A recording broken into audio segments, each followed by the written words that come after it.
Israel Hamas போர் விவகாரங்கிறது வந்து இப்போதான் ஒரு முடிவு கட்டிருக்காங்க. ஒரு 20 அம்ச கோரிக்கையோட முடிவு பெற்றிருக்கு.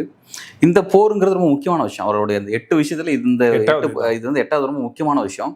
இதுக்காக இந்த போரே வந்து இந்த நோபல் பரிசுக்காக தான் வந்து நிறுத்தப்பட்டது அப்படின்ற மாதிரி சொல்லப்பட்டிருந்துச்சு. இவ்வளவு முயற்சி செஞ்சு கூட வந்து அவர் ஏமாற்றப்பட்டிருக்காருன்னா, அவரோட கனவு தகர்க்கப்பட்டிருக்கு அப்படின்னா இப்படி ஒரே கடைசியில கையில காலில் விழுந்து அந்த போரை நிப்பாட்டினாரு.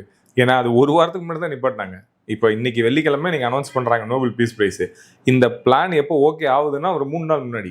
ஏன்னா அந்த ஒரே ஒரு பிரச்சனையை வச்சுதான் இவர் கொடுக்க மாட்டேன்னு சொன்னாங்க. அது நான் கொடுக்க மாட்டாங்களோ அப்படின்னு வந்து உலகத்துல ஒரு பார்வை இருந்துச்சு. பிரெஞ்சு பிரசிடென்ட் சொன்னார்ல, நீங்க எல்லா வாரையும் நிப்பாட்டுறேன்னு சொல்லிட்டே இருக்கீங்களா, அதையும் நிப்பாட்டி விட்டுருங்களா, நிப்பாட்டி விட்டா நம்ம யோசிப்போம்னு சொன்னாங்க.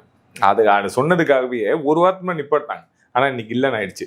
ஆனா இது வந்து இப்போ எனக்கு என்ன யோசனை வருதுன்னா, இப்போ இது வந்து எனக்கு எதுவும் கிடைக்கல, எவனுக்கும் எதுவும் கிடைக்கக்கூடாது அப்படிங்கிற மாதிரி எல்லாத்தையும் போருக்கு போங்க, எல்லாத்தையும் அடிங்க, அடிச்சு உடைங்க. ஏன்னா எனக்கு தான் பீஸ் பிரைஸ் கொடுக்கலையே. இவ்வளவும் நான் முயற்சி பண்ணி 8 வாரம் நிப்பாட்டினேன்னு நான் சொன்னதே எல்லாம் இதுக்கு தான். ஏன்னா ஒபாமாக்கு ஆட்சிக்கு வந்து 9வது மாசத்துல அவர் கொடுத்தாங்க நோபல் பீஸ் பிரைஸ்.